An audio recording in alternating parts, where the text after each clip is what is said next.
following program is closed captioned for the thinking impaired. Let's tidy up this tangle of film by putting it on a reel. Here is a motion picture film, 1,000 feet, 16,000 separate photographs. Welcome, everybody, to the official space section of the chart. The truth! You can't handle the truth! Sir, you're out of order. Out of order. I show you out of order. Hey everybody, I'm Michael. And I'm Emily. And we're your real debaters. Welcome to Where the Art of Cinema Meets the Power of Debate. Thank you for tuning in to another episode. Emily, it's been too long. That was a really nice intro. I really enjoy it. It's a new one, yeah. Cutting right to the chase. I like how we're getting rid of the ladies and gentlemen and we're just doing everyone. Yes. Hello, yes. Because I am not a lady. Yeah, and nor am I a gentleman. We're common folk over here. Just ask my mom. Yeah, no kidding. Jury's still out over here when I'm going to grow up and be a big boy. But thank you for tuning into another episode, listener. If you're new, thank you for taking a chance on us. We appreciate it. This week on the show, this is all about Adam Sandler. You know what? It's an interesting conversation. I did not expect the topic of Adam Sandler to spark quite as much controversy as it did, but people have opinions. Which is how Adam Sandler drums up so much fucking controversy, because he can do drama, he can do serious, and he can be funny. Well, I'm excited to talk about it. So am I. So Adam Sandler is our segment. We're going to talk about how we met him on screen. I think both of us are SNL, probably somewhat adjacent. First movies, his cultural effect on comedy, and a bunch of other things. And we're also going to do some news, and we're also going to give you a review. But before we get into it, let's talk about us for a second. We have some stuff coming up. First of all, I want to thank everybody who came out to Scott Pilgrim Bingo and Trivia at the Handsome Daughter this past week. We had a lot of fun. You guys won some prizes. So thank you to you guys for coming out. We're going to do another one. Stay tuned, subscribe, follow the socials. You know what to do. March 15th is the new trivia night. There was a calendar issue at Little Brown Jug, so we have switched to March 15th, 7 p.m. Unfortunately, Emily is a world traveler now with her adult job, the stuff we do outside of here that pays for the mortgage. I also play a child's game. Let's be clear. There's two things keeping me away. One is a grown-up job, and one is an elementary school game for children. Yeah, but both of them have their perks. Yes, and they both equally keep me away from real debater things. There you go. Well, that's fine. That's why we make time. Yeah. Right? We figure it out, right? So, unfortunately, Emily won't be there, but her questions will be. So we will find someone to proxy for you. And I want to tell everybody, I thought long and hard about these questions. They are near and dear to my heart. This theme was women in film, and mine was comedy. And women of comedy. Holy moly, do I ever love it. So I had so much fun writing them. I didn't buy or steal or anything, any of them. They're all from the heart. Ooh, nice. Yeah, and they were all ones that I knew the answer to. I didn't have to look them up. I learned my lesson buying, because if you were at our last trivia night, you saw that some of them still had the answers in them. And that's how we're fun here at The Real Debaters. We like to give everybody a point sometimes. And I tested them on some of my friends, and I feel like it was good. I think the average was about like 6 out of 10. So enough that you can be successful, but not so much that it's easy. So I'm looking forward to that. I think we weight them well. I think we have some real humdingers, and then we have some like real softball, underhand pitched kind of questions. Yeah, so. I mean, if you were really coming of age in the 90s and the aughts, then you're going to kick butt in these ones. So, and hers was comedy, mine is action, Jimmy's is horror. Jimmy's Jimmy's wrote it in pencil, thank God, so we can take an eraser to some of those and help with some hints. He told me that Jimmy's got some deep cuts, I'm sure. Jimmy's got some deep cuts, and rightly so, punny because it's horror. But let's give a little bit to the audience here, James. But we've got horror, leading ladies of horror, leading ladies of action, leading ladies of comedy, and then a mixed nuts round. We're going to come up with. We're going to have some random questions from every other genre out there. Very female forward. Well, anyways, the right date is March 15th, 7 p.m. Eventbrite is where the tickets will be. Search Real Debaters Trivia Night number 5. So we're going to do thousands of these. Really good beer, really good snacks, really good time. We have fun, right? Yeah, Little Brown Jug is great. It's a really nice venue. I really enjoyed our last venue. For those of you who came out, thanks for coming out to Rudy's to eat and drink. That was delightful. The venue was great. The food was delicious. Right? Boy, oh boy, did we have fun. And we're going to do more there. Like, these seem to be the two places that have welcomed us and are crazy enough to let us do stuff out in their spaces, and we thank them hugely for that. But these are the two places that have really good rooms and really good food and really good beer, like you said. So follow us, man, if you want to know more about it. And then March 23rd, C4 the original Comic-Con for a lot of people here in Winnipeg. This is the one I used to go to. Did you go to this one? Yeah, you know what? I haven't been to this one in a long time. But there was some issues, like personal issues with the guy who ran it before. I think he's from Cobra Collectibles. Anyways, he's giving the torch over to Mark at Stringbean. Mark from the show, Mark Howell, with Stringbean Comics. Our friend Mark? Oh, our very good friend Mark. What a coincidence. Right? And when he was like, maybe the real debaters, to me, he said this, maybe the real debaters would like to show up. And I was like, yeah, dude, we'll come. Special guest stars. Yeah, the real debaters. Just give us a table somewhere in the lobby and let us introduce ourselves to people as they walk in. Like we'll dance. Certainly, we need no introduction. No, everyone knows who we are by now, don't they? But you know what? Winnipeg's a small town. It is. We'll get them all sooner or later. Yeah, we'll get you in our web. But yeah, March 23rd, we're going to be at C4 Comic Con at the Caboto Center, 1055 Wilkes. That is a community con. It's a smaller one. There's not going to be any big panels or special guests or anything like that. Special guests, real debaters. Well, yes, we're well, okay. You can toot the horn. Yeah. But like this is for the collector. This is for the comic book nerd. This is for the Winnipeg Jam where everybody kind of knows everybody. Like you said, it's a small city, so there's a small comic book community. Go support it. Mark really wants to take this and run with it through Stringbean Comics. All the tables are sold out. So there's going to be a lot of people there. There's going to be a lot of stuff to sell. And like collectibles. Like your fucking bio picture, Emily, is you dressed up as Boba Fett with a Grogu. I don't know what you're talking about. Who is that? Is that deepfake? Yeah, exactly. No, that was actually photographed by our another one of our good friends, Charles. Oh, Charles Fernandez from the Real Debaters. Fernandez from the Real Debaters. I hear he might be at C4 Comic Con.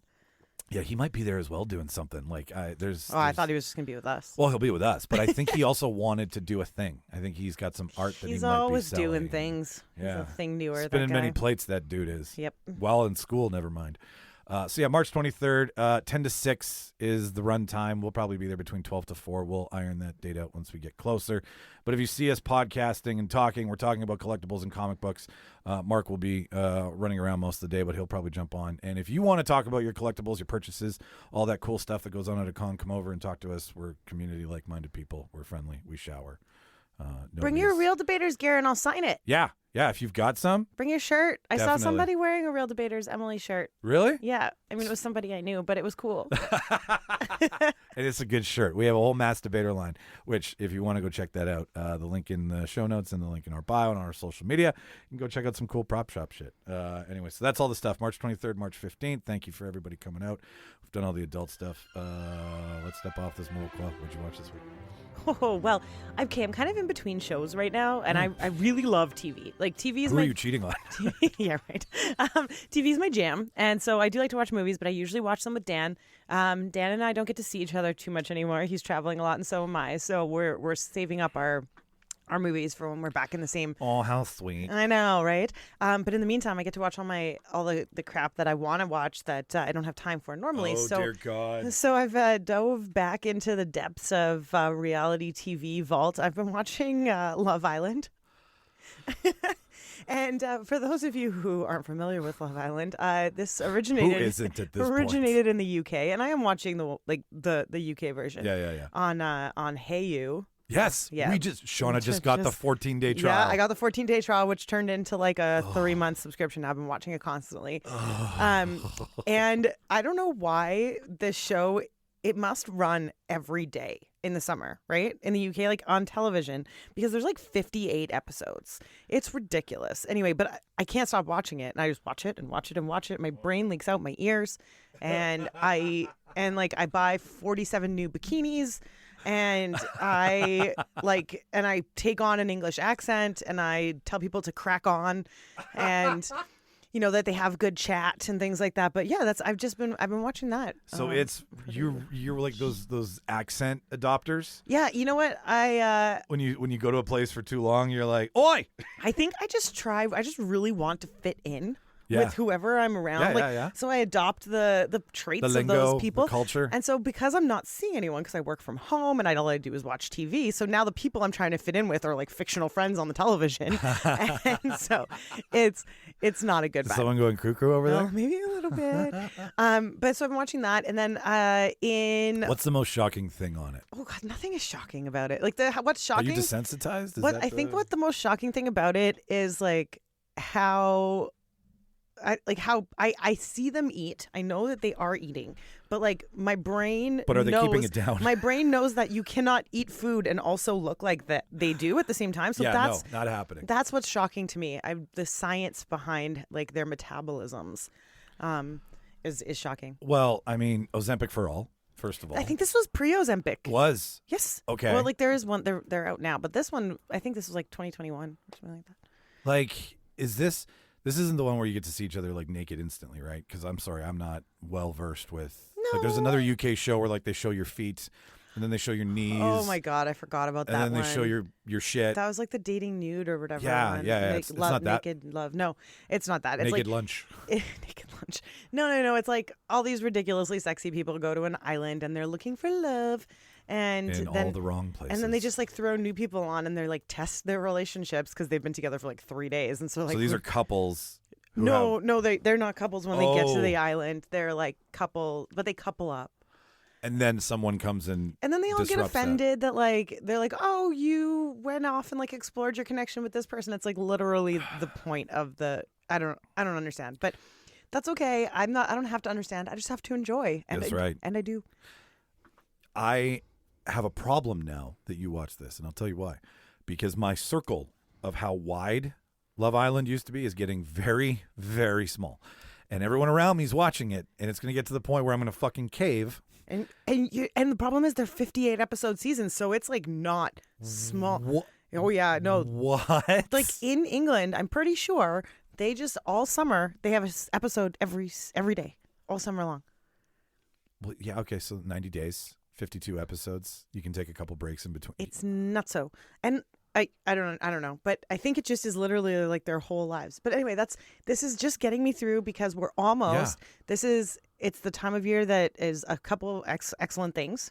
One, it's my birthday coming up, and happy pre-birthday. Thank you very much. And what comes in line with my birthday are two things. The first, Big Brother Canada, always comes out right around my birthday, and the second is that the F1 season starts. Oh, so, shit. Yes. So the first F1 race is this weekend, Bahrain. They race Bahrain this weekend. And Big Brother Canada actually starts on my birthday this year, so on Wednesday. Can I tell you another thing to kind of just stack it up against Survivor? I know. Oh, tonight. Tonight. I knew Survivor was starting right away, too. Yeah.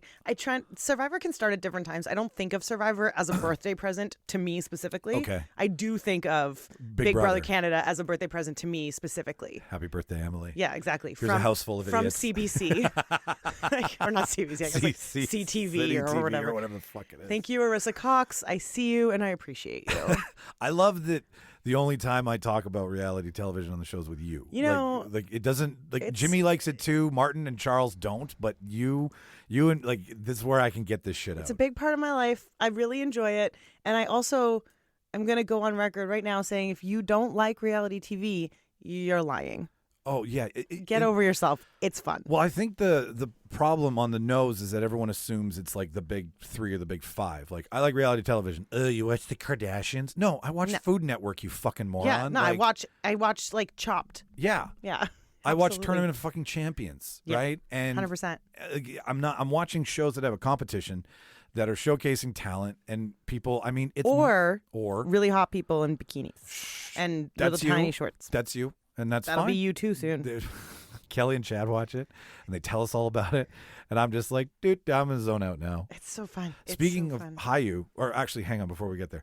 How many itty bitty teeny weeny yellow polka dot bikinis do you give it? Like honestly, if I'm gonna be honest, it's a terrible show. It's gonna be like 2, but like 2 out of 10. But for your enjoyment, what do you get? It's an 8. It's an 8. A solid 8. Oh, I actually thought something I really did watch that I'll go quick. Sure. The kids wanted to watch this with me, and so we had been watching Owl House, which I talked about previously. We finished that. And then we started watching something called Spy Family, which is is an anime show. Okay. And that was on another one of those like try this free trial thing. It's on Crunchyroll.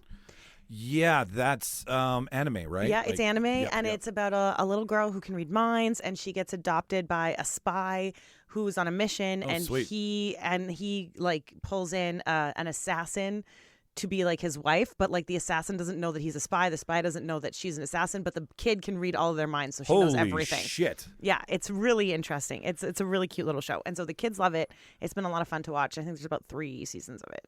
Really enjoying that. Is it our side or is it the other side? Like, is it more anime or is it more like Nickelodeon? I guess. It's definitely anime. Fully anime. It's a really weird show, and it's a lot of fun. Martin watches a lot of Crunchyroll too. He swears by it. Yeah, it's been a lot of fun. I've been really enjoying it, watching it with the kids, and I'm always down for like something that is enjoyable that I can also watch with the kiddos. So, what are you saving for Dan? What are you guys saving right now that you're like Aquaman just hit Crave? We actually watched that. Really? We did. Yeah, it was fun.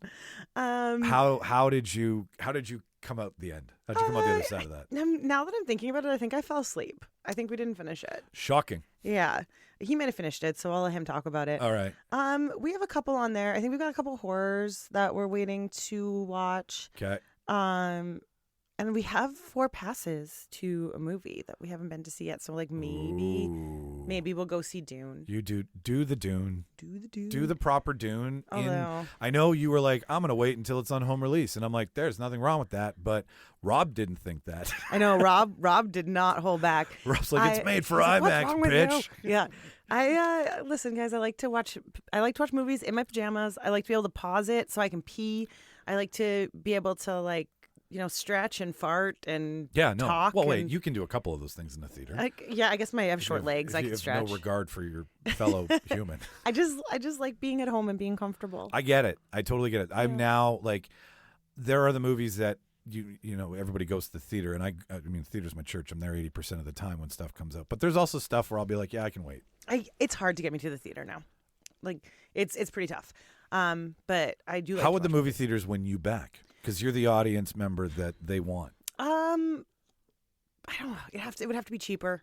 It has to be more affordable. It would have to be. That's huge. Yeah. No, I get it. I totally get it. It would have to be more affordable. I would have to. They want the family there because the family money's big money. But yet, how much is popcorn? Fuck off. Yeah. Like if we go out as a family to the movies, like the 4 of us, it's easily over $100. I was easily say, 100 for sure. And so that's ridiculous. And so I like the idea of being able to reserve my seats. That's important. Yep. A little bit more leg room, somewhere that I could like lean back and put my feet up. I'd pay more for that probably. Sure. Yeah. And then like just more affordable pricing for families. Like if I go, like, there's no one saying that popcorn can't be more than what popcorn's worth, but popcorn should probably be about $6.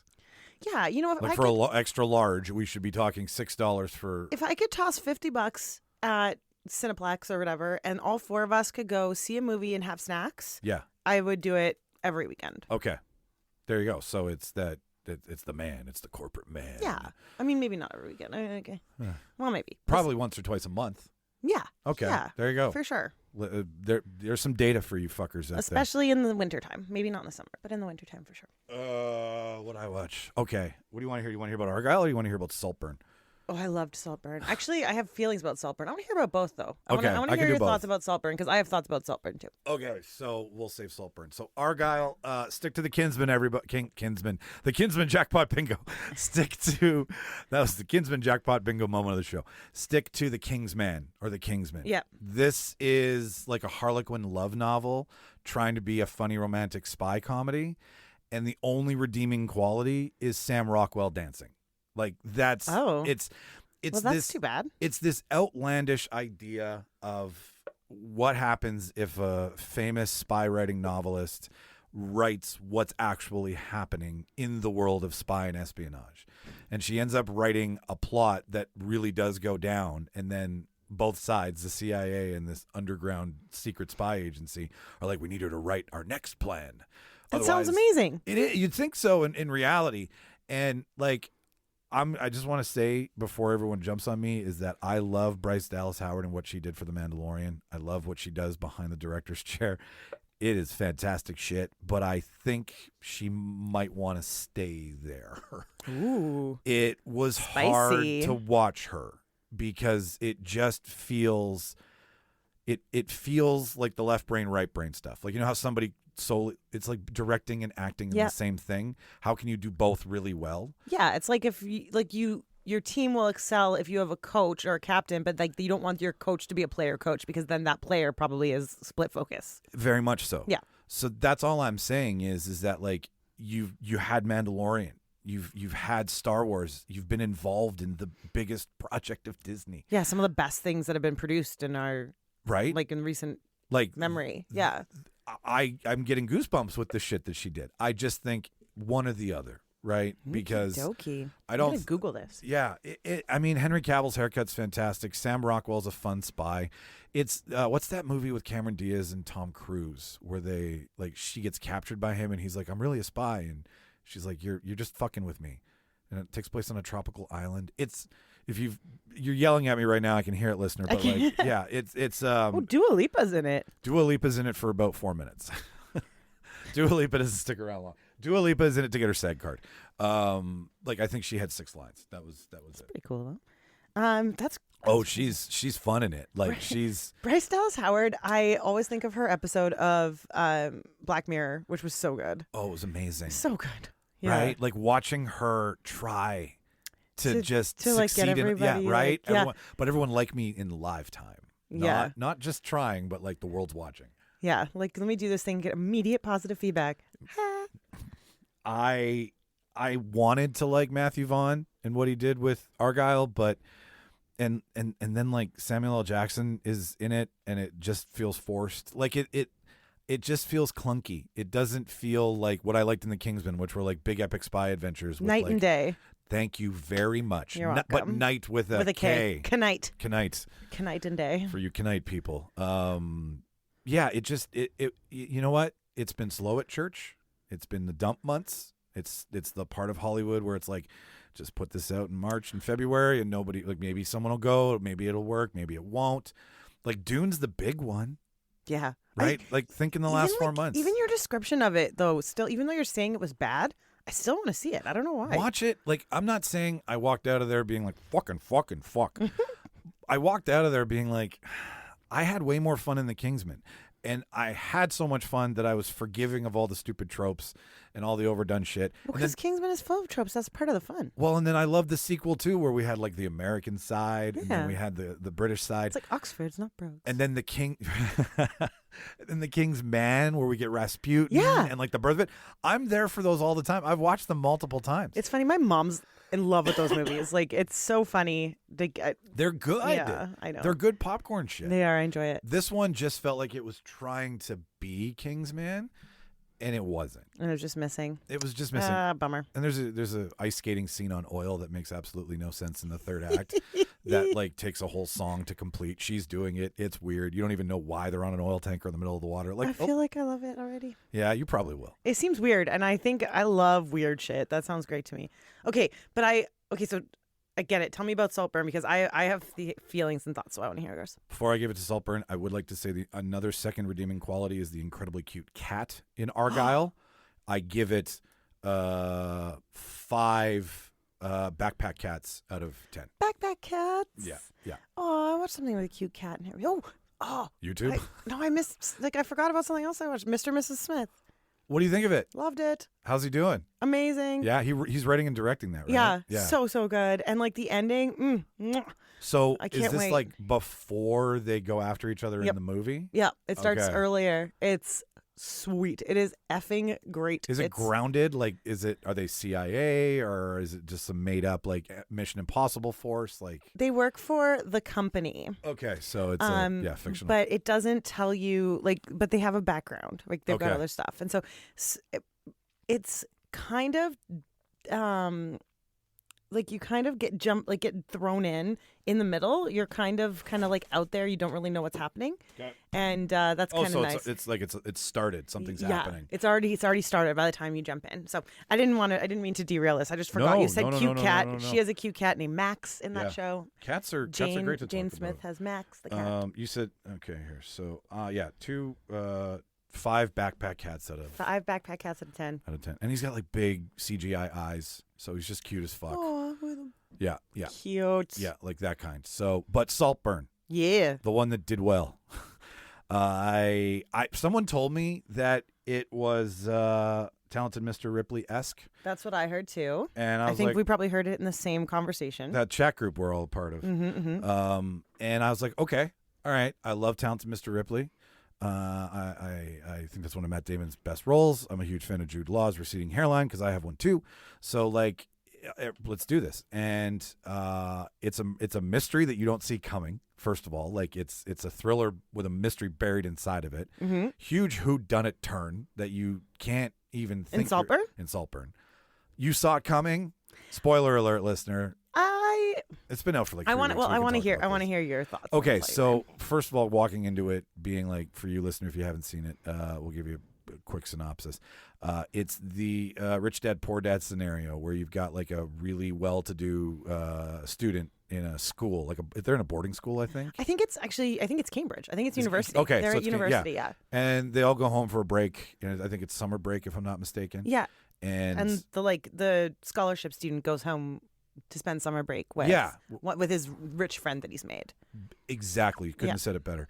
And we got Jacob Elordi and the Scottish man that I can't remember his name, but he's been so much right now. The cutie pie. Cutie pie. That's the whole time I was watching that movie. I was like, I'm sorry, am I supposed to like believe that this man is not attractive? I had a really hard time with that. Like, I was like, I'm supposed to think that this is not a good looking man.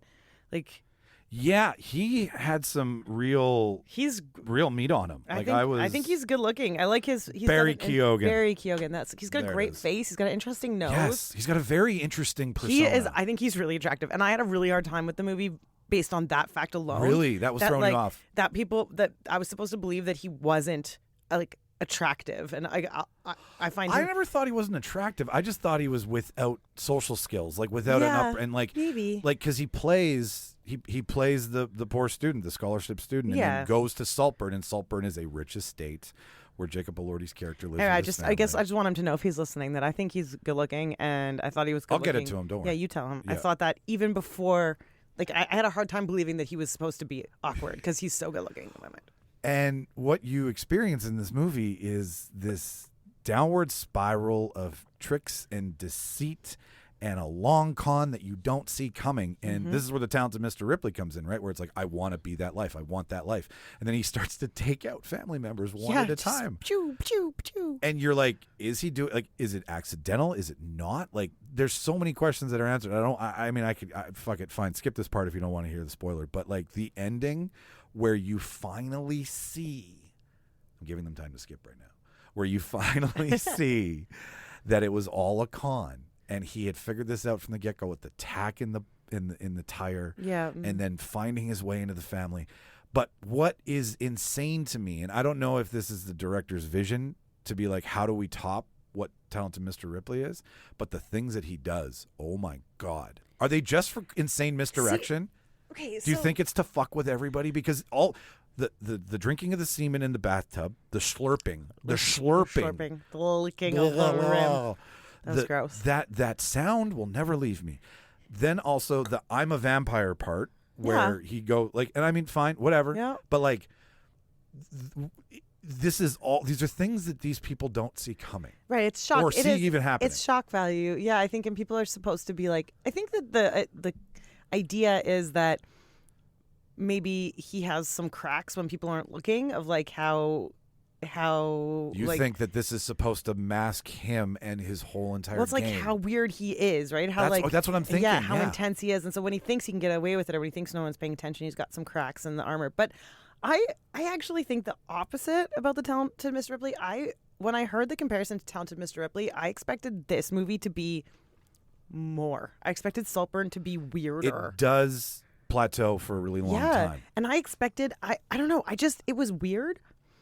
But it wasn't like the way that Talented Mr. Ripley was, you know? Like, Talented Mr. Ripley left me, like, my skin crawling. Really? For days. And, like, it was just, like, this so strange. Because this guy, it wasn't so much, it was, like, it was getting the thing you want, not, like, taking over somebody's life, like, assuming someone's persona in quite the same way. Like, it was, I don't know, Talented Mr. Ripley was way creepier in my mind. Like, it did way more. And it didn't rely on some of the like shock value stuff the way that Saltburn did. It's all in Dickie's quote unquote. Yeah.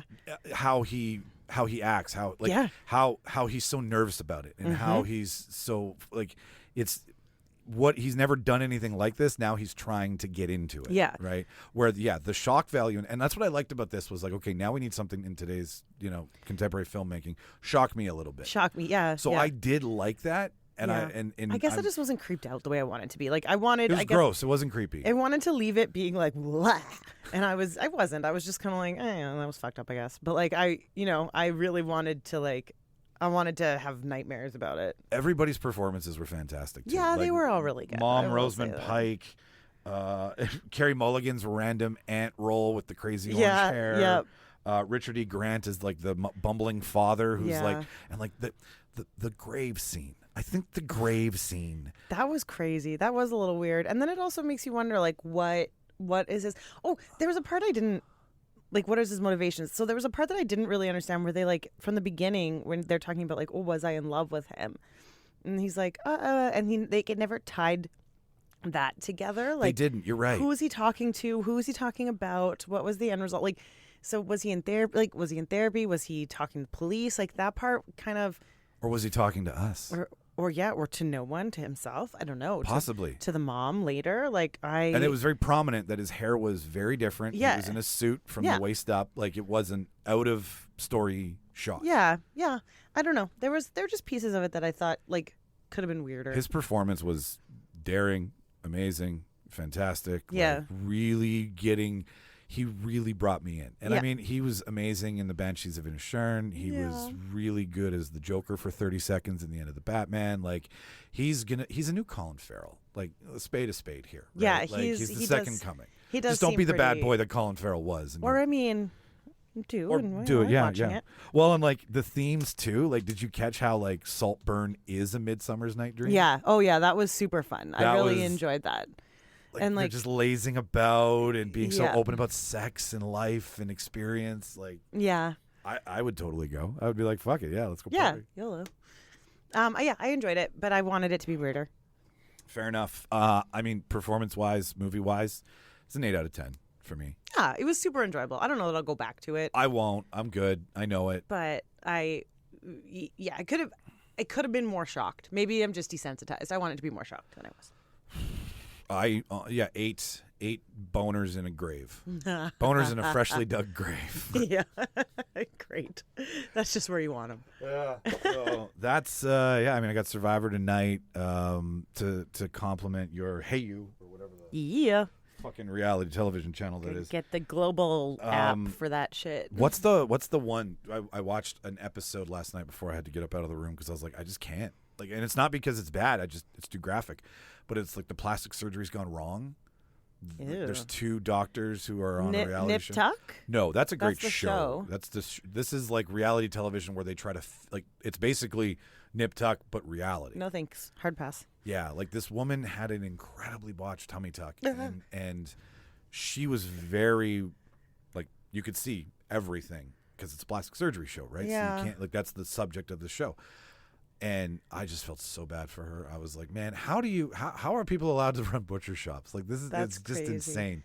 And then like they have to be real with her and be like, I can only do so much. And yeah, it's no thanks. I mean, I've had plastic surgery. I liked it. I don't want to think about like what could possibly go wrong. You're out cold. Yeah, like it's very, very personal and intense. Yeah, and I just can't like I can't imagine. I don't want to think about it because I would like to have more plastic surgery. So yeah, okay, so avoid that show So altogether. I don't want to think about it at all. Yeah, I didn't even talk about this.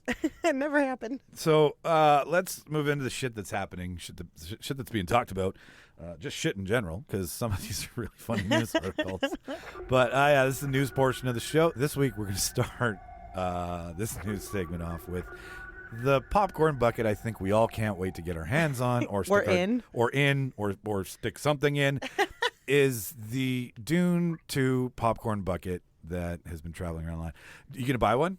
Only if I go to the movie. Like if you don't buy one, you're probably gonna be out a couple grand because you could resell this on eBay. I mean, like for the investment of buying one for resale value later. Come on now.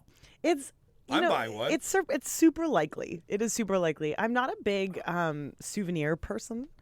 I don't tend to like spend a lot of money on like knickknacks and stuff like that. But How about patty wax? But so, yeah, I do like to give a dog a bone, and this looks like a butthole, which is really fun for me. A butthole that from hell. A spiky butthole, the forbidden butthole. The forbidden, the no butthole. But the reason we're talking about this article is Denis Villeneuve has a really like boring response. I just wanted to talk about it because nobody's talked about it. We haven't talked about it on the show yet. But when asked like what Denis Villeneuve thinks of his masterpiece being dwindled down to a popcorn bucket you can fuck, is I don't want to make a stupid joke right now that I will regret tomorrow morning. I do not relate to that. I will make the stupid joke right now every on the time. air.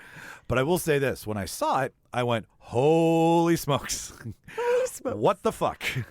At the time, it created a lot of fun online, so maybe it's positive. It's some kind of impressive design. It sure is. It impressive. sure is. Like I said to the guys at work, I was like, you know what? If they just made like the rim, and hard to talk, like you know how like if the bucket had like a flat surface on it and you just reached in and there was like rubber tentacles and nothing was coming out, it'd be fine. But that looks like a fucking sex toy from a porn shot on Mars. Yeah, I hope it's not sharp. Otherwise, there's going to be some serious problems with people using this for its unintended purposes. I think Chinese finger cuffs as soon as I look at it. Yeah. Imagine the first guy who has to go to the hospital because it's like, I can't get it off. Stuck in the popcorn bucket. Right? Oh, my goodness. This is going to be the next Tide Pods. The idea that out of a city of, just shy of 800,000, that somebody will buy it and try to fuck it in Winnipeg is pretty likely. Like 10 people at least. Do you think they're all friends? Maybe like 7 of them are Do you think they're going to do like a... all together, like a circle jerk? Like a circle jerk. A sandworm circle jerk. Oh my Please God. don't. This is not an ideas podcast. This is how it happens, though. If it does happen, could you please give us a call and leave us a voicemail? Yeah, Tell us all about it. You know what? We will not share those images because we don't have the money for you to sue us. But you could send them to us. No, don't. I don't want to see pictures. I want to hear the story. Call our voicemail line and tell us about it. If you get ASMR in it and like play with it on the voicemail, that'd be fantastic. It's okay. You know what? Mike checks those, not me, so that's fine. Yeah, exactly. Do whatever you want. I'm the one who has to screen it. But yeah, they are available from February 29th going forward, apparently. Hey, that's today. Yeah, it is today. Yeah, I mean, they open tonight, actually. Today's previews for Dune, which I tried to get tickets for Sunday. Not fucking likely happening. No, not happening. Not unless somebody cancels. But yeah, okay, so you're going to probably buy one. I'm definitely going to buy one. I'm going to probably buy one, and I'm not going to stick anything in there that doesn't belong in there. Okay, so here's the deal. When that happens, we have to do the show with them. Okay, with our popcorn buckets. Yeah. Sure, that sounds good. Okay. Well, I like popcorn. Now you know 2 of 8 people who will be fucking their popcorn buckets, listener. Let's look on the right screen here. Okay, so this one's kind of funny. You've heard of the director Werner Herzog? I have. Have you ever seen any of the stuff he's done? Like what, Mike? What has he done? The Grizzly Bear is the big one that I know. The Grizzly Bear Man, do you know that one? The guy who lived with the bears in Alaska and then was eaten by 2 bears. Him and his girlfriend were murdered. I didn't know that, but honestly, that doesn't seem like a surprising outcome. So no, I haven't seen the movie, but I'm not surprised. Timothy he does weird documentaries. He does like art pieces and stuff like that. Like he's German, right? Yeah. So I mean, there's a different sensibility there. But when questioned, Werner Herzog shares brutal Barbie critique with sheer hell verdict.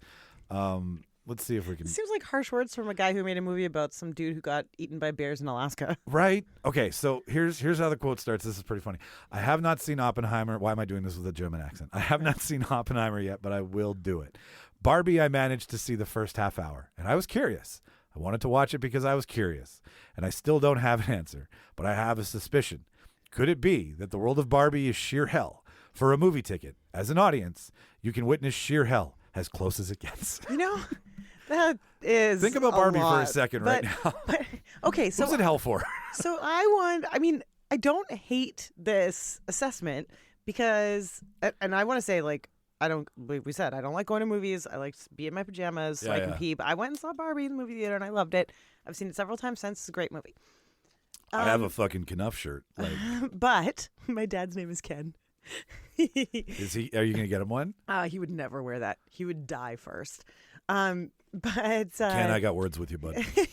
But yeah, I can see that Barbie Land like could be a version of hell. Like it's very Stepford, right? Like very sterile Stepford. and yes, and yeah. pink. Yeah, so like the Stepford Wives is like, that could be hell, that could be purgatory, it could be all sorts of things, right? There's episodes of, I don't know, it comes to mind like an episode of Angel, right, where they're stuck in purgatory. It's like in torture, and it's like in the Bill suburbs. and Ted's Excellent Adventure Part 2 with yeah, death. Bill and Ted's Bogus Journey. They're playing Twister. Yeah, exactly. in Forever limbo. in limbo. Because it's like, I always say like hell for me is probably like a urban sprawl like suburb where all the houses look the same and are 14 inches apart or whatever, and like all the roads are named. Are they all after, made of ticky tacky? Yeah, and they all look just the same.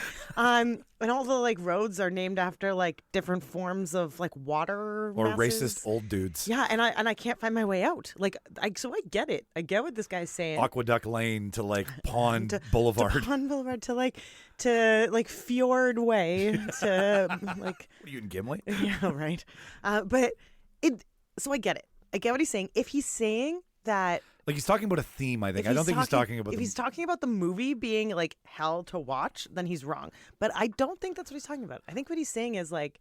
I don't think that's what he's talking about either. I think so. I think he's trying to see the like if you were to like one sentence the movie, right? Yeah. I think he's looking at it through like an artistic lens as opposed to just a popular culture. I just saw you scroll down though, and of course Piers Morgan like immediately jumped on. He's like, "That's right. This is a movie with only women, and therefore it's sheer hell." Fuck you, Piers Morgan. Like, I mean, I think this is where he was actually asked the question. I think it was Piers Morgan. He was on the Piers Morgan show. Well, I hate him. I mean, like, fuck, however you see it. I mean, Barbie's a fantastic movie. There's a ton of theme in it, right? Yeah, it's a great movie. But I think that's just looking at it through one dimension. Yeah. You know what? Anything that makes old white men angry, I love it. I love it. Wait a minute. I'm not a woman. Does that mean I have no power? Does that mean I have no power? It's a brilliant line. If you were curious, listener, about what happened during the SAG strike, there was a big moment that happened, and it was part of the Barbenheimer universe where the Oppenheimer cast were on the road. They were in Ireland, and in the middle of doing press, the SAG strike happened, and they all just walked out of the theater. And did what I would do if I walked out of anywhere in Ireland and get fucking drunk. Go to the pub. It wasn't that confusing. To figure out that they all went for drinks after. I assume Robert Downey Jr. did not go for drinks. He went, but I am sure it was a cranberry juice. Yeah, because Robert Downey Jr. is my sober hero. Yeah, absolutely. So when asked, Downey Jr. addressed the walkout before the opening for Murphy to reveal, in true fashion, I went to a bar straight away. Blunt followed by quickly adding, we went to a bar in solidarity. A few of us went. Even this one, pointing to Robert Downey Jr., we stayed out till 4 a.m. Can you imagine? You're just like at your local pub in Ireland, just drinking, having fun, and all of a sudden, like Emily Blunt, Robert Downey Jr., like Cillian Murphy all walk in. Matt Damon. And you're just like, what? That's one of those, that's a Bill Murray moment, but Bill Murray makes those moments happen all the time. This is a, level 1 million Bill Murray moment. Because it's just, random. They probably were, I bet it was a security nightmare for their team. There's two ways that this could have gone down. I'd like to think with Damon there, it would have been like, let's just go, right? Oh, yeah. And, I honestly think they find a little pub around the corner. It's a Tuesday night. Nobody else is probably doing shit. If it's happening at the premiere, right? We see the premiere 16 by 9. Yeah. So you see. Yeah, that's true. But there's really a ton of people. Could there only be 1,000 people there? Right? It's not that big of a deal. So they just walk out of 1,000 movie theater or whatever 1,000 person environment and go around the corner. There's probably a shithole pub. Yeah. Yeah, I mean, the anonymity, or they asked everybody to clear out, and they were all fucking dicks about it. I doubt it. No, I doubt it too. Especially not when they were acting in solidarity. Not when you're trying to get an Oscar too, right? Yes, yeah, I know it's true. You want to be on your best behavior. That's so. I mean, I like knowing that it kind of puts them down on like it brings them down to It our reminds world. you that everybody's human and sometimes we just need a drink. Yeah, exactly, except Robert Downey. Here is a lovely news article. These are all from MovieWeb. We'll put them all in the show notes for you listeners, so if you want to read them in full, we're just giving you the Cole's notes of it. But this was a fun article. I figured we'd go over the biggest box office flops of 2023. I like this one. So the big picture on the article is Ezra Flash. Miller, The Flash. They were just like, we can't wait. We need to show the world that it's this. The Flash, that was an interesting one. We talked about this on the show, and it was funny that they managed to piss off like left wing and right wing all at the same time, because like really Ezra Miller is non-binary. Yeah. And so that pisses off right wing people just by existing. But then he goes on a burglary rampage. They go on a rampage. Thank you. Yes, and like are accused of, I think, some sort of violence against someone as well. Anyway, so like they're not canceled for that. So that pisses off the left wing. Anyway, I just want to say I really liked that movie. And I did too. All things aside, whether they're a good person or a bad person, they are an excellent actor and did a great job of that movie, and I really enjoyed it. And I am also looking at the screen out of the corner of my eye and seeing the second one on here, and I am mad. This is one of my favorite movies. One of my favorite movies of the last decade. Well, and like, okay, this is box office flop. This does not mean it's a bad movie in our world, and I agree with you with The Flash. We got Batman '89 back. Yeah. I could have taken that on dry toast and it would have been fine, right? It was so much fun beginning to end. I really enjoyed it. Aside from that, the movie was a lot of fun. The story was a lot. It was funny. Cool. It was interesting. Funny. The acting was good. He played two different people. They played two different people. They played two different people. I just watched them in We Need to Talk About Kevin, actually. Yeah. I watched that for the first time. Wow, did they do a really good job. They're really good. They're Like- really, really good. Like, I'd never seen that movie. I'd only heard what it kind of talks about. And after watching it, I was like, they are a fucked up child. Oh, yeah. No, it's honestly, it was a hard swallow. I understand why people didn't like The Flash, I suppose. But like, if you put all that aside and just like watch it for what it is, I enjoyed it immensely. I thought it was funny, interesting, well acted, really, really fun. I don't understand how Renfield's. How is Renfield on here? Again, box office flop. So, I mean, statistically, the money that it took to make it earned $26 million in the theater, and it took $26 million to make. $26 million in the theater on a $65 million. You guys, if you haven't seen Renfield, watch it. You have to go watch it immediately. It is, again, another one that is so funny. It is so, so good. I'm in my Nicolas Cage era right now. Like, Nicolas Cage has decided not to take himself seriously, to like make fun of himself and take on like ridiculous roles. So he plays Dracula. And Nicholas Hoult plays Renfield. And he's so good, and he's trying to find himself after like decades, hundreds of years of servitude to this like crazy Dracula. So good. And it's so gory and violent, but like in a over the top, like funny, ridiculous kind of way. It doesn't take itself seriously. No, it's a horror comedy. People get their arms ripped off, and like other people get beaten to death with them and stuff. It's such a good movie. And what's her name? The rapper, Aquafina. Aquafina, yeah. She's in it. She's the main female. I love her. Lead. Oh, me too. She's so funny, and she's a great. Like, she's she plays a cop who's trying to help Renfield like take on Dracula. Yeah, she's torn between being the law or and then the guy from the whatchamacallit from Parks and Rec, the spoiled son, where he's like, I got run over by Lexus. That guy. Anyway, he is on. He's like the main bad guy. There's no reason kid. not to enjoy Renfield. Like, if you're a Nicolas Cage fan and if you like horror, the guy never touches the genre. Dungeons and Dragons is on here too. This list is making me mad. I should have maybe read this list ahead of time. No, I didn't read it either because I wanted to be shocked in real time. Again, okay, like, let's see here. The budget was $150 million and it grossed $208 million. So Dungeons and Dragons: Honor Among Thieves. I've seen this 3 times. I've seen it twice. I love it. Me too. What's the name of the guy they're asking in the first scene where they're like, is Thaddeus here? Or is... Oh, the guy with the wings. With the wings. The wings. We really pitched this for him to be here. Yeah, it's really important to my story. $280 million. Just listener, for your own benefit in math, and I've just learned this recently. If a movie costs $200 million to make, let it go. Ooh. If a movie costs $200 million to make, it needs to make $600 million before it makes money. That doesn't math to me. That is Hollywood accounting, though. Okay. So because the movie takes $200 million to make, you then have to market the movie. Then you have to get everybody involved and pay for all the logistics to get the movie around the world. So you're already $500 million in after marketing for a Marvel DC level movie. So it has to make $600 million to make money. So when the theaters are making money and it's the $1 billion maker or the $1 billion movie, they're getting that 400 to 800 million on top of that six. That's crazy. You know what? It's disgusting. If you have kids and, like older kids, like young teenagers or like older, my kids are 10 and 12. This movie was a really fun one to watch as a family. It was so much fun. It was so much fun. And Dungeons and Dragons, I know across the board has Dungeons and Dragons family night. Yep. Shout out to the best board game cafe we in played town. Dungeons and Dragons as a family too. During COVID, when we were doing homeschooling, we would do little my Dan, you guys know Dan, would put on little one shots with the girls to for math. Yeah. And stuff like that. So that was really fun. It's a good family fun action movie. Absolutely. You should run out and watch it with your kids or just by yourself because it's fun. Haunted Mansion, I didn't see that. Indiana Jones, The Dial of Destiny, loved it. I loved it. Loved it. Old school Indiana Jones.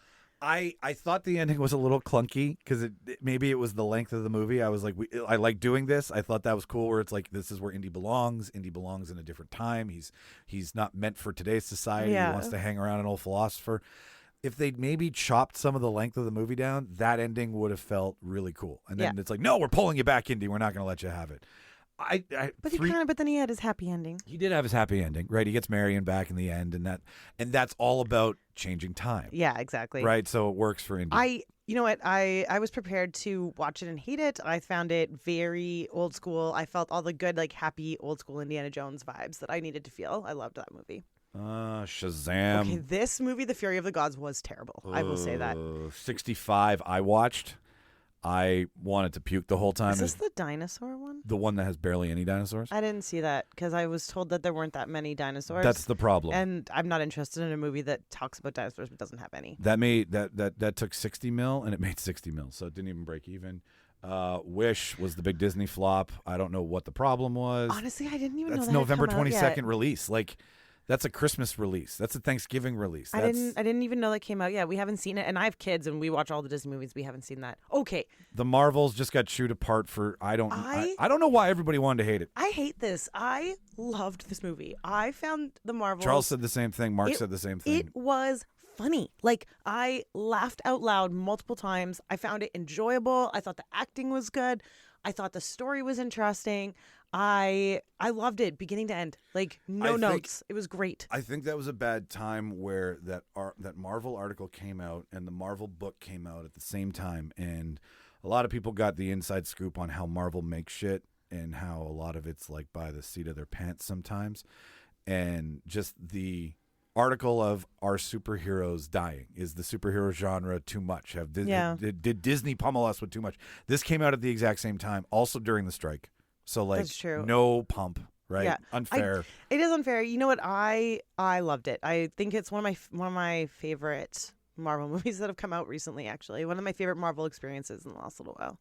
I really, really, really enjoyed it. And that's your news this week, listener. We had more, but for time's sake, that's what we're going to. That was an upsetting list. That was. I don't like it. I think our next list is probably going to make us a little bit happier. So happier. Happy Gilmore. More like I'm Madison. Oh. So yes, listener, as mentioned at the top of the show, this is either where you skipped to or where you are still listening, and this is Adam Sandler Day here on the podcast because Spaceman's coming out. It's another serious Adam Sandler role. I was like, let's talk about the dude for a minute. So we found a list. Oh, wait a minute.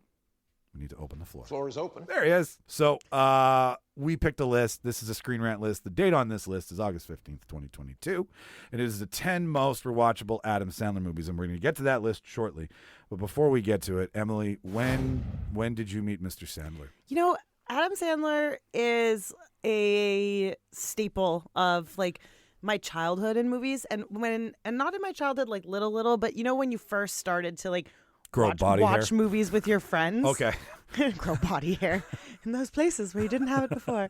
But so it's like, your parents take you to certain movies or whatever. And or you go to the movies with your friends. Your parents never take you to an Adam Sandler movie, right? No. You go over to your friend's house or something and they put on like Happy Gilmore. Shabba-dabba-doo? Yeah, and it's the first time you see it, like Billy Madison or whatever. And so then you're like, oh, this is adult movies, right? This is comedy. Oh, I'm naughty.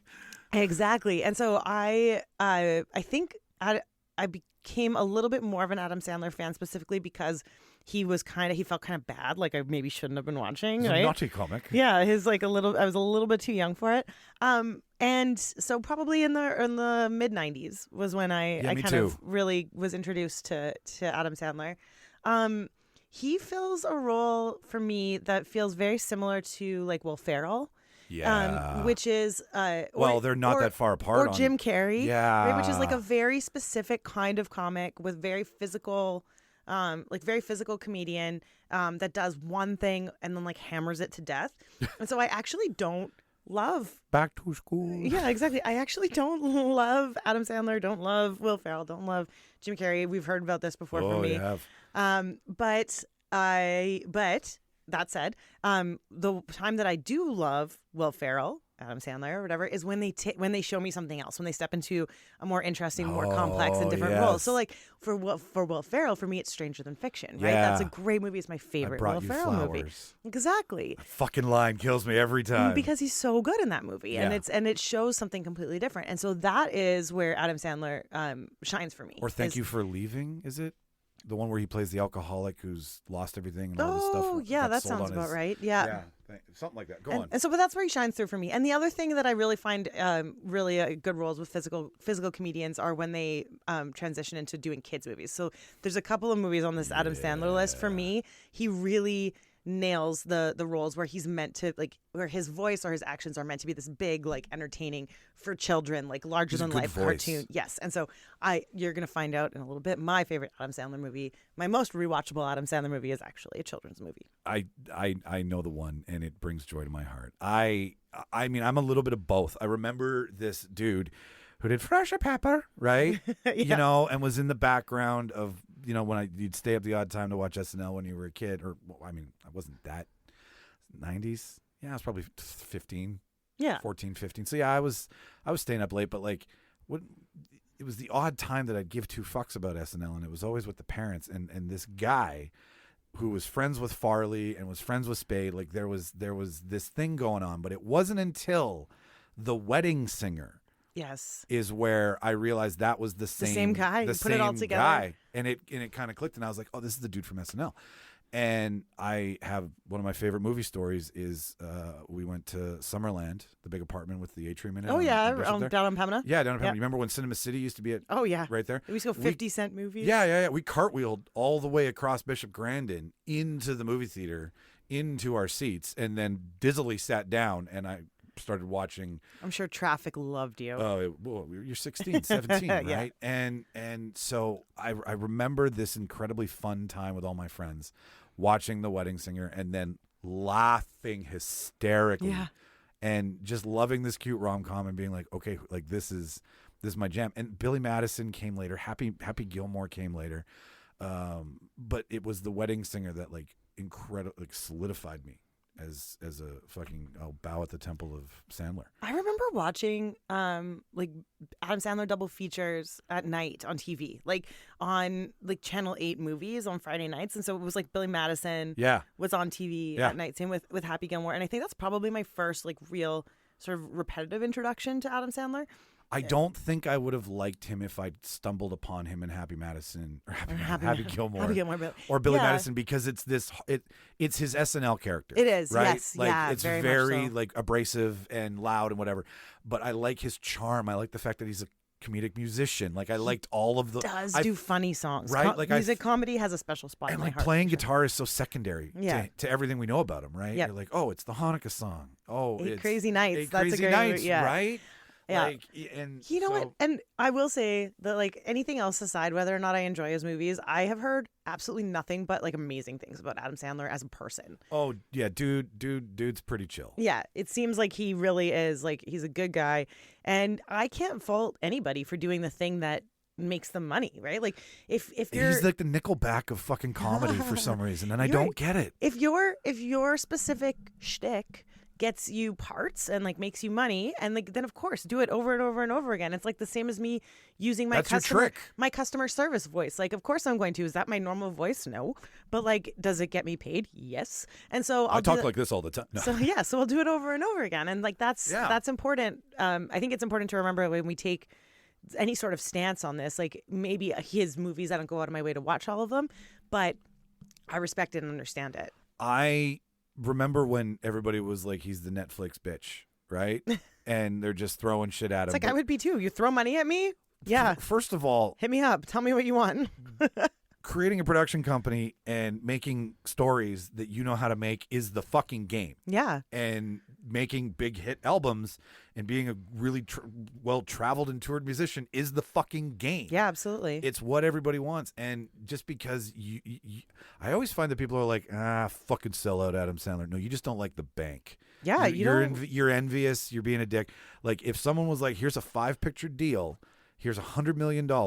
Make us what you're good at. We don't care. Okay, what are you going to say? No thanks. No thanks. Keep your money. So like, he's done the thing that everybody wants to do in movies. He's Yeah. made an Adam Sandler universe in the real world and then takes those people and puts them into his movies. Yep. Where everybody wants a universe. None of his movies talk to each other, really. Like Mr. Deeds has no lineup to like Punch Drunk Love. Or Big Daddy. Or Big Daddy. Yeah, Or Eczema. Gross, right? Yeah. The shoes, they make me fall down. Little Nicky was good too. There's like, I don't know. I honestly. There's fucking Zohan. Like, I mean. Don't fuck with the Zohan. I forgot about that movie. But you're right. You're right. They are all funny. Like we're saying these movies and I'm like, haha. Like they're all enjoyable. They're all funny. They all serve a purpose. And yeah, he has created a whole plethora of characters that are very clearly still Adam Sandler. And the only time he isn't is when you make your point of his dramatic roles. Yeah. Funny People, Punch Drunk Love, Uncut Jams. Uncut Jams. God, fuck her for that. Hustle that he did, yep. right? And Spaceman that's coming out, which out. is all him. Like there's nobody else in it. He's on a space station. Yep. So he's going to have to act. And I think he's going to do a great job. Honestly, I don't think anyone's going into the being like, "Oh, I wonder if Adam Sandler can do this." Like, he can do it. Of course he can. He can do it. We all know it. I think Punch Drunk Love's my favorite, with Funny People in a close second. The only reason I like it less is because it's almost 3 hours. Like Judd Apatow, cut your shit, my friend. Like it's a dramedy, too long. But what's Spanglish? Spanglish is great. Like such a sweet fucking movie. Yeah, that is a sweet movie. Right? Yeah, you know what I will say, that all of his movies pretty much are sweet. You know, like they don't punch really. They don't punch down. They're all feel good. Right. Like in the end, you know, most of them leave you feeling pretty happy. Go to your fucking home.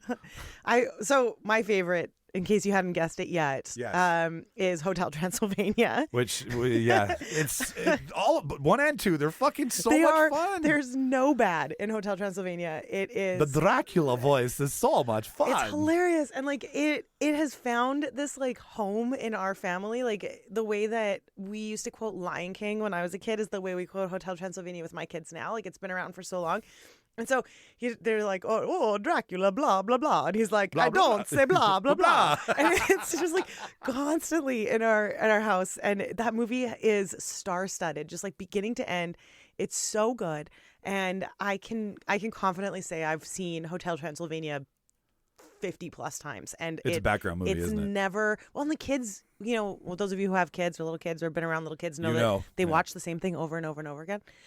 We adults do the exact same thing here. I know, on the show. as if I haven't just watched Friends. Would you like to watch True Detective with me, Shauna? Sure. And so so I've seen it hundreds probably of times, honestly, and it's never lost its luster. It's just so funny. It is, and then they go on the cruise together. The second one, exactly. Like it's honestly, and it's the character of Dracula is so. It's so clearly Adam Sandler, but it's not like you don't hear his voice, right? You hear Dracula. Same with Leroy, his new one with Bill Barr. Yeah. Did you see that one? I haven't seen it, but I know the one you mean. That's the old cranky voice that he's known for.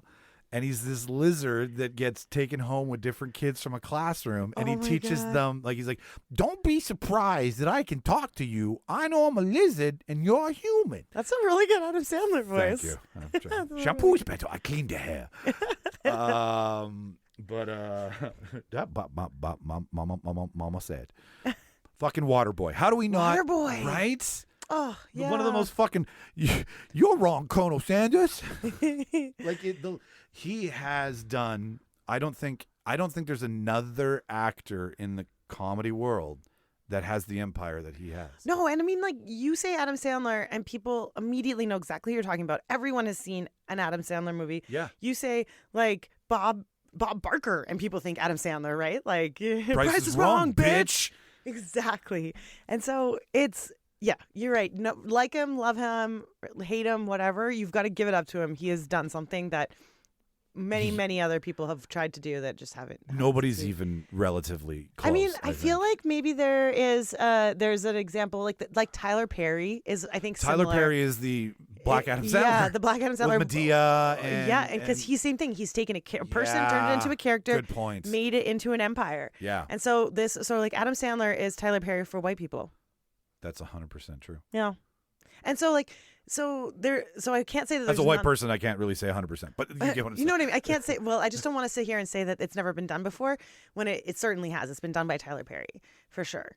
And so I think it's something that's hard to do. It's hard to find. It's hard to find that. Go back niche. to the well that many times. Yeah, find that niche, find your audience, and really just and still be entertaining over and over and over again. So the way I want to play this list is should it or shouldn't be on it, because it's a rewatchable list, right? So I'm gonna go ahead and say I think every Adam Sandler movie is rewatchable, but let's do it. Okay, so first one up, Longest Yard, 2005 remake. Yep. With the amazing Burt Reynolds in it as the coach, who originally played his character, who eludes me. I just know that he was fucking Courtney Cox. We do love Burt Reynolds. But I think this is one of those build the team movies that everybody should watch. Yeah, and you know what? It's a good one. It came out when there was a lot of team movies happening, sure, right? Yeah. It was right around the same time where there was remember the Titans, and The Replacements. What was the one with No, I think The Replacements is earlier. What was the one with Keanu Reeves where the kid That's was The Replacements. I like it when you call me Big Papa. Oh, Hardball. Hardball. Yeah, that one. We're going to the show. Yeah, we're going to the show. That one was good. Yeah. And so there was a lot of them around this time. So I think it's maybe less memorable than some others. I wouldn't say it's rewatchable. I wouldn't put it on this list, to tell you the truth. I'd be interested to see what the other ones are, because I think there's more. I think there's better ones. I would not. So, anyways, 2005 Longest Yard, cheeseburger guy, Terry Crews. Do you remember? He's like, you want some cheeseburgers, and he pulls a cheeseburger out of his crotch. Right. Yeah, because he's trying to get him to join the team, right? Exactly. Yeah. This is he goes to prison because he's a quarterback. He goes to prison. He agrees to help them play football, right? Or something like that. Oh, our list froze. That's okay. Yeah. All right. There we go. Okay. Oh, Spanglish. That's too far, yeah. Okay, so Spanglish is actually next on the list. 2004, Tia Yes. Leone and Adam Sandler. I think this one deserves to be on there. Agreed. This is where the softer side of Sandler came from. Yeah. Yeah, this was a fun movie. I really enjoyed it. I have nothing bad to say about it. I thought it was very cute. Mexican single mother moves across the border to seek a better life. If you've never He's seen a this, chef, listen. right? He's a chef, yeah. Yeah, she ends up working for him. He's a Yeah, chef, and then they kind of have a thing on the side, but then they all become a family after, Yeah. and he realizes he loves Tia more. Yeah, this deserves to be there. I'm okay with that. Yeah. Hotel Transylvania. I don't say blah, blah, blah. This animated gem. Yeah, it is an animated gem. It's so fun. Oh, it's so funny. Yeah, there's so many good people in it. David Spade, Kevin James. Everybody looks like who they'd be. Like if Kevin James, I think he's the mummy, right? Is Kevin James the mummy? Yeah, maybe. I can't remember now. There's the Invisible Man. No, Kevin James is Lurch, Frankenstein. Oh, Frankenstein. That's who Kevin James is. The Frankensteins. And what's his name? Oh, Steve Buscemi is the Wolfman. The main guy there, it's the guy from Brooklyn Nine-Nine, isn't it? Oh, yeah. Andy Samberg. Andy Samberg. Yeah. Yeah. As the son-in-law, right? Yeah, the guy who stumbles onto the monster hotel as a human and then falls in love with See, Dracula's that's why daughter. I think you'll like Leroy, because Leroy's in the same vein as this. I love it. There's Okay. there's other friends from the Grown Ups crew in there. It's You have to check it out. This is you wouldn't disagree at all. Anger management. Nope, not. I've never seen it. I don't want to see it. I don't even. Really? I don't. I remember that. Was one it good? I remember it being funny. I remember enjoying it. I think Jack Nicholson is an absolute gem. It was stupid. I remember it being stupid, but very enjoyable. But also, like, I don't know, the trope about, like, that is an overused trope for me with Adam Sandler, is, like, the angry dude. It was funny.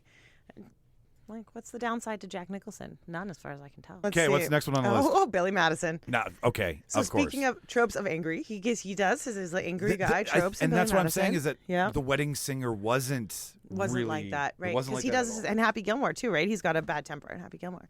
Billy Madison is funny. It I think it's got some parts that were like, you know, maybe wouldn't fly this time if it would be put out now. Yeah, right? I can side with you on that. Yeah, and so but it's always cool to pee your pants. Yeah, or like where you're making fun of the guy with the speech impediment. Yeah, today, Junior.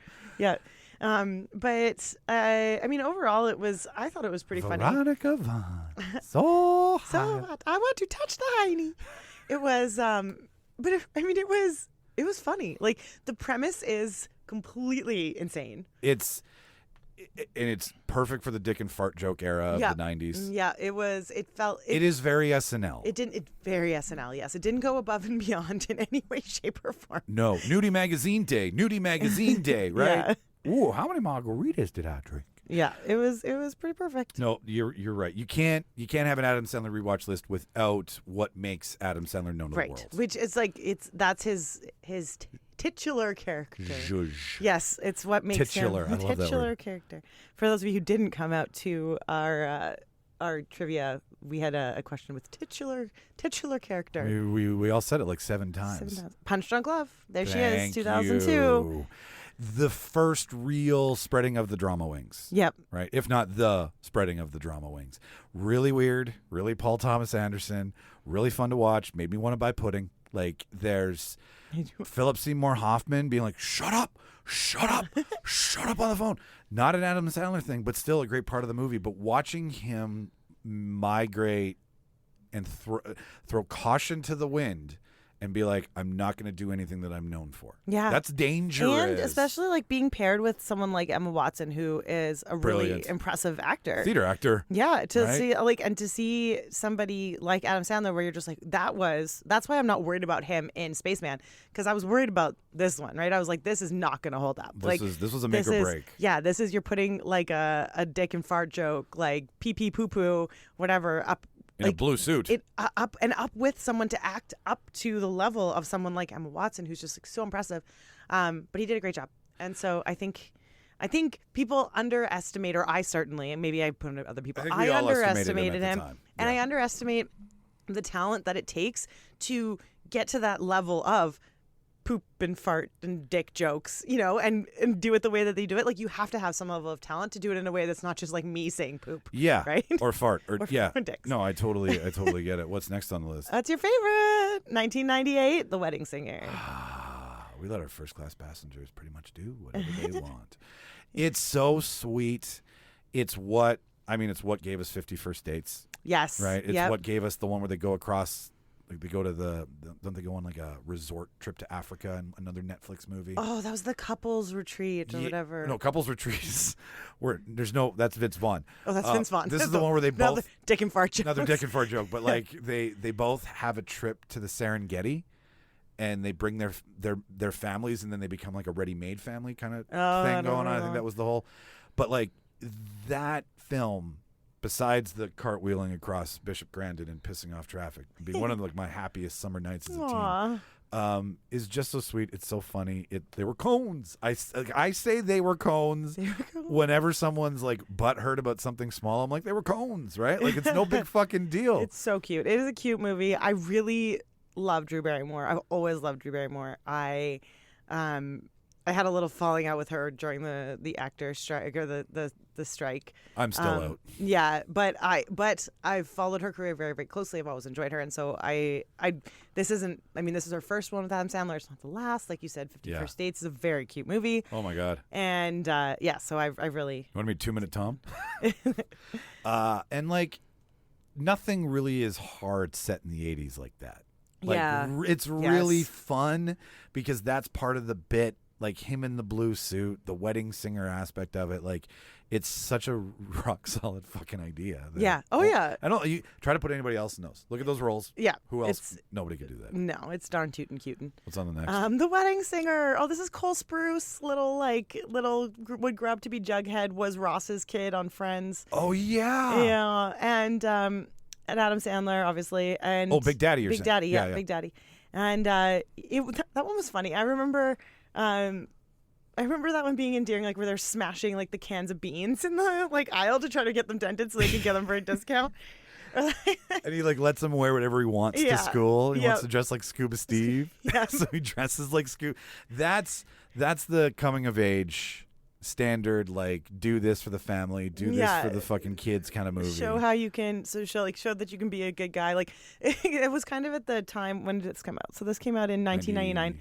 So it's 99? So it's like, oh, we're not all dickheads. Like if we had to grow up, we could. Yeah. Right? Like if Adam Sandler could do it, like if I accidentally get my girlfriend pregnant, I can do it too. We can all figure it out. Yeah. And so you're not alone in this. Yeah. So like it was that like millennial movie, like elder millennial reminder that like, or Gen X. Gen X? I don't even know the Gen labels X anymore. reminder where it's like, we might be a bunch of fuck ups, but like if push came to shove, we'd figure it out, right? Maybe they would wear stupid shit to school, but like the kids will be all right. Eventually, trial and error. Yeah. And then your favorite, Uncut Gems. Uncut Gems. That movie gives me anxiety. That gives you anxiety. His race against the clock, it is such a great performance, showcasing like just a guy who's all about wheeling and this dealing. film has been aptly described as a 2-hour anxiety attack. Thank you. It says that right on Thank there. you. It is because it's all about Uncut Gems. Uncut Gems. And like a little Furby gem thing that Kevin Garnett has, and he's got to get back and then make another deal and deal with 2 girlfriends. Like it's just a fucking calamity of errors over and over again. High speed. Like I mean, he makes you feel like you're a part of his world. Yeah, and it draws you in. It really does. You do care about him for sure, like with the nonsense that they get up to.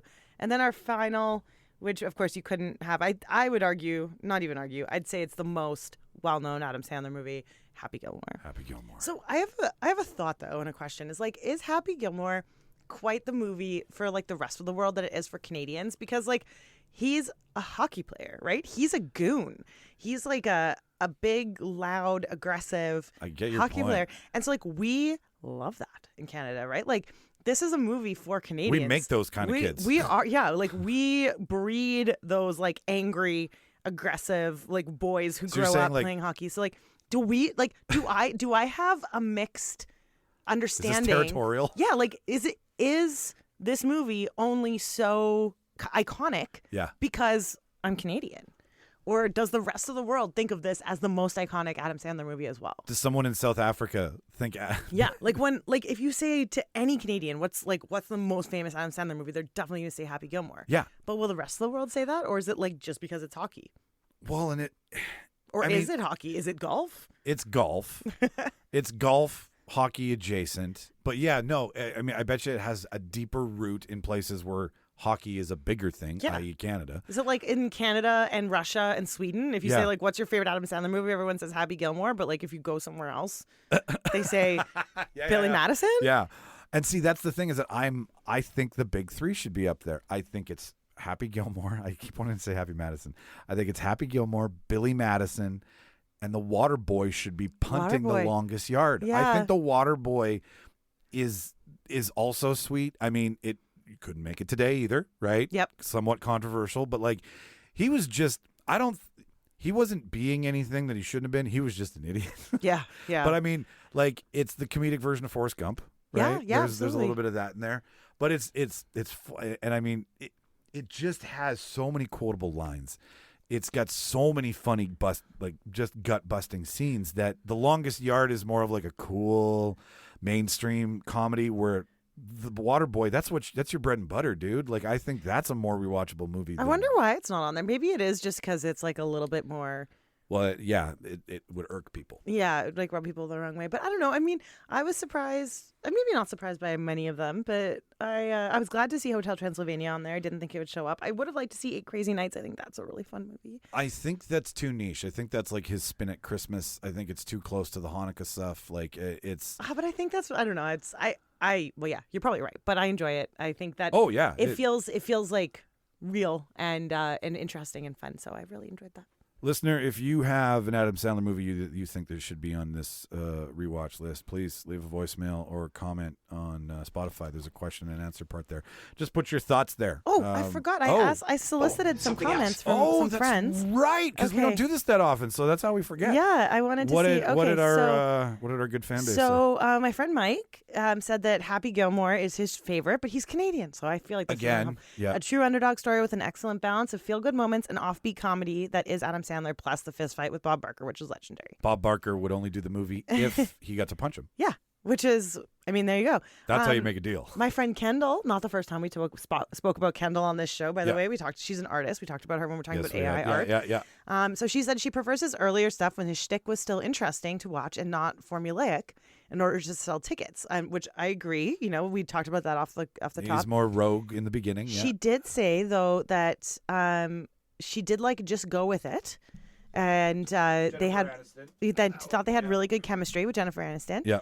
And he does have the ability to be a serious actor. He's not afraid to challenge himself with rules, so he hasn't been typecast into one vaudevillian performer. He does have the capacity to show range and hasn't really been recognized for it as much, but could be in the end. She thinks that the Adam Sandler movie that is the best is the one that resonates with you the most. So there you go. Ooh, she's leaving that open. I dig that, Kendal. Wow. Deep thoughts. You should be on SNL. My friend James said that his son Vance loves Pixels. That's you know what? That's yeah. You know, and there's also Switch, is it? With the remote with control? The remote. Oh, and then he said his favorite is Blended. Oh, we forgot about Blended. We did forget. That's the one I'm thinking of. That's the one you were thinking of with the family. With the family, the Blended family. Yep. There's also Mr. Deeds. Mr. Deeds. That movie is hilarious. That's like the grown-up version of Richie Rich. It is. Yeah. With Jonathan Turturro as the best butler in the history of butlers. Good. My friend Nicole said Happy Gilmore is the OG and you can fight me. She's on vacation. I think maybe she's being a little bit. She's a couple margaritas on the beach. She wants to fight. Gonzalo said that for years he believed that given the right material, Rob Schneider could have turned out a solidly dramatic role. Oh, wow. I disagree. And he said his friends are unanimously shut him down. But then he said he thinks Sandler is only as good as his co-stars. Hip hop? Hip Hop Anonymous? Damn, you give him all the easy ones. He's only as good as his co-stars? Only as good as his co-stars. I think his co-stars are only as good as him. This is Happy Gilmore and the Wedding Singer still hold up in 2024, which is amazing. Steve Buscemi was the only watchable part of Hubie Halloween. And he's always the MVP of any Sandler movie. That's what Gonzalo says. So only as good as his co-stars, which actually, I mean, could track if you took the nice thing I said about Adam Sandler, like bringing his game up to match Emma Watson. Yeah. You could argue that the other way, that like Emma Watson brought him up, right? Like he's sure. Well, you're only as good as you play. Only as good as your right? co-star. So it could be. So that could be true. I'm not saying Gonzalo's wrong. I'm just saying maybe that was a glass half empty way of saying the glass half full thing I said earlier. Yeah, no, I pick up what you're putting down. Gonzalo, I have the last word. But he didn't know that I was going to say it, so he didn't steal it from me. Oh, copy that. Yeah. Well, thank you, Mike, Kendal, James, Nicole, and Gonzalo. You better follow the show now, because if you want to keep doing this, we're going to keep playing this with you. That being said, listener, that voicemail thing I was talking about, it's in the show notes. It's on our social media. It's everywhere, that you can leave your opinion on any said matters, on any of the things that me and Emily have discussed this week. We'd love to play it on the show. We're super friendly. We're not going to make you look like a fool, so don't be nervous. Don't be shy. You can comment all you want, but leaving a voicemail, we're going to feature you. We're going to shut the fuck up, and we're going to play it. And you're going to get to be heard on this podcast. Then you can be like, I was on a podcast once. You can use that for the 3 fun facts about you at work that your boss makes you say all the time. I use it all the time. Yeah, like you could talk for like almost probably like I think a minute and a half, 2 minutes. That's like a lot of time. 2 truths and a lie. One of your truths could be I was featured on a podcast. Yeah, there you go. And they'll be like, no, you weren't. And you'll be like, here, listen to the episode. And then we'll get downloads and that'll be awesome. But yeah, if you want to support the show, easiest way to do so is to subscribe. You can do that in the show notes. You can do that whatever podcast player you're listening on. You've probably heard this 1,000 times from every other podcaster out there, but doing that for shows like us are what matters. So if you like what you heard, if you laughed at what you heard, give us a subscribe. If you want to support the show financially, there's always ways to do that. There is no pressure to do that. But if you want to buy our merch, we have a prop shop. We love to sell really cool shit. And we have our masturbator line. We've got our Vote with Integrity shirt. We've got our logo shirts. It's all in Canada. If you're in Canada or wherever you are listening to this, you can buy it in Europe. You can buy it in the States. You can buy it in Canada. Super cheap shipping prices. We always got sales and stuff like that. So I'll shut up. But thank you for getting this far in the episode. Come see us if you're in Winnipeg. Come to any of those aforementioned dates that we talked about at the beginning of the show. We'd love to see you there. Come over and say hello. I got nothing else. I have been Michael. And I continue to be Emily. And we are your real debaters, where the art of cinema meets the power of debate. See you next week, kids. Watch all the movies. Bye-bye. Bye.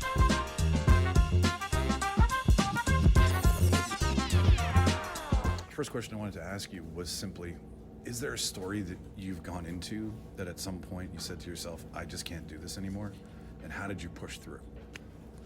I don't know that I've ever said I can't do this anymore. I've definitely had moments of, oh my God, is this going to work? Or how am I going to get through this? But I don't feel like I've ever fully given up on it. There are a lot of challenges in making documentaries, from, pitching and getting rejected to raising the money, securing the distribution. Sometimes those are one and the same, sometimes they're not. And then, of course, making the film, trying to figure out the vision of the film, what is actually doable, the challenges around securing the interviews, doing the interviews. There's production, mishaps that happen all the time. So it's more the logistics of it than it is the story. Yeah, I would say so, but it's how you tell that story and just the challenges that present in the telling, and what, there are challenges around what the visuals are and the archive and the if you have to do recreations, what those are going to look like. There's always challenges, which of course is what I love about it, but they're not called challenges for nothing. Exactly. When making a documentary, you go in with a set of ideas, a story you want to tell. How often do you find yourself having to pivot and readjust and be like, there's a new story here, there's more than I anticipated, and now I have to include this? Always? I don't think I've ever gone into a film with a clear sense of what the story is without it shifting. That's not to say that in some cases the premise is the same and sort of the approach often, but then there'll be storylines that develop or a direction it takes me that I didn't anticipate. And I always try to be open to that, and I think it's part of what I love about making films is that, there's this sensation of it kind of taking you on a ride, on a journey. And, it's the same in the edit room, honestly. Like, I'll try to put music into a film and it will just kick it out. Yeah. It just doesn't work, and you have to sort of pay attention to that, and it's kind of instinctual on some level. Well, and there's the idea that a lot of people assume, and we all know what happens when you assume, is that a documentary is factual, but you're still telling a story. You still have to have characters, you still have to have a storyboard, you still have to have an idea of where you're going. Yeah. A beginning, middle, and an end. Yeah, exactly. Yeah, you can win them in the third act. Yeah, exactly. I remember actually I make films with my husband, and early on, he's a writer and producer, and a lot of the broadcasters and networks wouldn't allow him to have a writer credit because you're not supposed to write a documentary. It's supposed to just happen. That's not. That's I don't know ignorance. What world you live in. Yeah. But it's not the world that is, the world of actually making these films. Now there's all sorts of, awards for writing and documentary and whatnot. But it's been an evolution. My last question for you. I love Volcano. It was me and my wife were just gripped by it. It's such a heartbreaking story, and along with Boeing, there are families involved in these tragedies. Getting to know these people, how do you balance the story as well as representation of those families involved, right? If you're doing a documentary on a very blanketed XYZ thing and it's just telling a story versus, lives are lost, people have died. Yeah. Respectfully, I don't know what else to say other than I really try to respect the people who I'm interviewing and talking to, and not just treat them as characters for me and my film, but human beings who have, often experience very traumatic things and I try to keep an open heart, and like with Volcano, we spent a lot of time in New Zealand building those relationships and engaging with them over a much longer period of time than like all the media outlets did, right? And it was not only in terms of like approaching them in the interviews and talking to them about what they're comfortable talking about, what they aren't, and trying to respect those lines, but then also in how the film came out. We want to show the film to them before it's shown to other people. I flew back to New Zealand to share the film in the community before it premiered on Netflix, because I wanted them to see it and to have a communal experience. And we didn't invite press, and we didn't invite the outside world, and it wasn't to forward us. It was really for the community. It was a thank you. It was So it's I think it's action steps like that help people understand that we're in it for the long term, and we're in it to really try to get to something meaningful in the story. And I'm happy to say that I feel like everybody who participated in the Volcano was happy. It was that gripping. We were glued to the television. Thank you for doing everything that you do and asking the tough questions and making all the things that you've made. Thanks for watching. Anytime. It was a pleasure meeting you, Rory. See ya.